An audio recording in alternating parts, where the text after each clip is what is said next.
Hello అండి, నా పేరు డాక్టర్ వివస్వన్. నేను in charge professor at Osmania medical college, Hyderabad.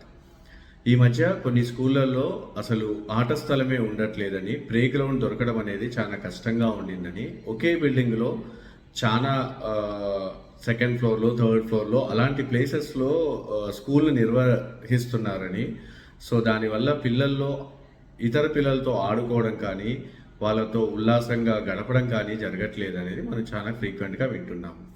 దీనివల్ల ఏమన్నా సైకలాజికల్గా కానీ, ఆరోగ్యంగా కానీ ఏమన్నా ఎఫెక్ట్స్ ఉంటాయంటే ఎస్, డెఫినెట్గా ఉంటాయి. సైకలాజికల్గా ఈ విషయాలు చాలా ఎక్కువగా ఇబ్బంది పెడతాయి. పిల్లల్లో వాళ్ళ ఏజ్కి తగ్గట్టు కంపల్సరీ ఆట అనేది వాళ్ళ ఎదుగుదలలో ఒక భాగం. ఆట లేకపోతే వాళ్ళు ఫిజికల్గా, సైకలాజికల్గా ఎదగడంలో చాలా ఇబ్బంది ఎదుర్కొంటారు. కొన్నిసార్లు వాళ్ళ ఎదుగుదల పూర్తిగా జరగకపోవడానికి కూడా ఈ ఆట అనేది లేకపోవడం ఒక కారణంగా చూపెట్టవచ్చు. ముఖ్యంగా సైకలాజికల్గా చెప్పాలంటే ఈ పిల్లల్లో ఎక్కువగా యాంగ్జైటీ రిలేటెడ్ డిజార్డర్స్ బాగా ఫ్రీక్వెంట్గా కనబడుతూ ఉంటాయి. మరియు వీళ్ళు త్వరగా డిప్రెషన్కి గురవుతూ ఉంటారు. ఒక సిచ్యువేషన్ని, ఒక సందర్భాన్ని సరిగ్గా పూర్తిగా అవగాహన చేసుకునే విషయంలో ఆటలు అనేటివి ఎంతగానో హెల్ప్ చేస్తాయి. ఎలా అంటే ఇచ్చిపుచ్చుకోవడము, కొన్నిసార్లు తగ్గడము, కొన్నిసార్లు నెగ్గడము, కొన్నిసార్లు కొన్ని టెక్నిక్స్ వాడి సిచ్యువేషన్ని మనకు అనుకూలంగా తయారు చేసుకోవడము, ఇవన్నీ చిన్నపిల్లలకి ఈ ఆటలు అనేటివి చాలా బాగా నేర్పిస్తాయి. దాంతోపాటే ఫిజికల్గా గ్రోత్ రావడానికి, దానిలో ఒక రకమైన ఉత్సాహం రావడానికి ఇది ఎంతగానో బాగా హెల్ప్ చేస్తాయి.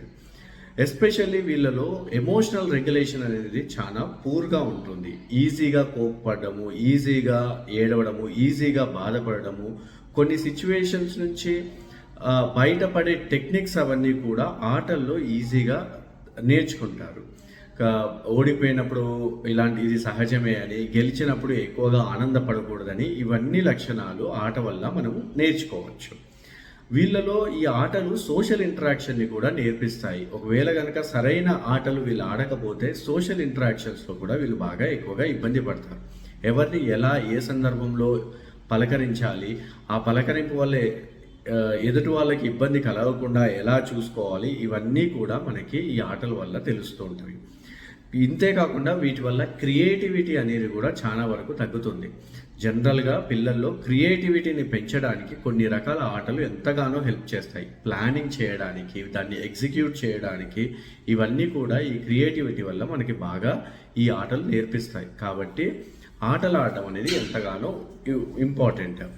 దీంతోపాటు ఇంపల్స్ కంట్రోల్ అనేది ఒకటి ఉంటుంది. అంటే ప్రతి చిన్న విషయానికి త్వరగా రియాక్ట్ అవ్వడము, ప్రతి చిన్న విషయానికి అవసరానికన్నా ఎక్కువగా రియాక్ట్ అవ్వడము, ఇలాంటి లక్షణాలు కూడా ఈ యొక్క ఆటల అనేది లేకపోవడం వల్ల మనం చాలా కామన్గా చూస్తూ ఉంటాం. కొన్నిసార్లు ఈ ఓడిపోవడం వల్ల వచ్చిన స్ట్రెస్ నుంచి కోపపోవడానికి కూడా ఈ యొక్క ఆటలు ఎంతగానో హెల్ప్ చేస్తాయి. అంటే జీవితంలో ఎదురయ్యే స్ట్రెస్ని ఎలా కోప్ చేయాలి, వాటిని ఎలా ఎదుర్కోవాలి అనే విషయాలు కూడా ఈ యొక్క ఆటలు ఎంతగానో మనకి నేర్పిస్తాయి. పరులతో ఎట్లా మాట్లాడాలి, సొసైటీలో ఎట్లా బిహేవ్ చేయాలి, దానివల్ల మనకి ఎటువంటి ఇబ్బందులు రాకుండా ఎలా ఉండాలి, ఇవన్నీ కూడా మనకి బాగా నేర్పిస్తాయి.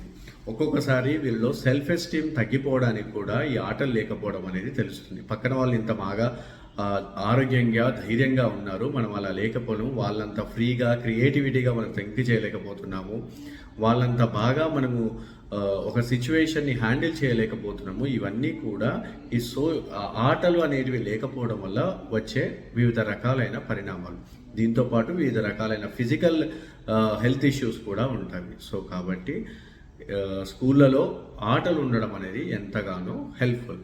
అండ్ దాంతోపాటు ఎప్పుడు కానీ చదువు అనేది గురువు నేర్పిస్తేనే దానికి ఒక విలువ ఉంటుంది. సో కాబట్టి పీఈటీ టీచర్లు కంపల్సరీ ఉండి ఏ ఆటను ఎలా ఆడాలి, ఎలాంటి ప్లాన్స్ వేయాలి, వాటిని ఎలా ఎగ్జిక్యూట్ చేయాలి, ఎలాంటి జాగ్రత్తలు తీసుకోవాలి, ఎలాంటి టెక్నిక్స్ యూస్ చేస్తే ఎదుటి వాళ్ళని ఈజీగా బోల్తా పడేయచ్చు, ఈజీగా ఓడిపించవచ్చు, ఇవన్నీ ఒక గురువు దగ్గర నేర్చుకుంటే ఎంతగానో పిల్లలకి హెల్ప్ అవుతుంది. వాళ్ళకు ఒక దారి చూపెట్టిన వాళ్ళు అవుతూ ఉంటారు. సో కాబట్టి పీఈటీ టీచర్ ఉండి స్కూళ్ళలో ఆట స్థలాలుండి సరైన మానసిక, శారీరక ఎదుగుదలకు ఎంతగానో తోడ్పడాయి ఈ ఆటల్ని వారి యొక్క దినసరి కార్యక్రమాల్లో కంపల్సరీ ఒక పార్ట్ చేయడం మన కర్తవ్యం.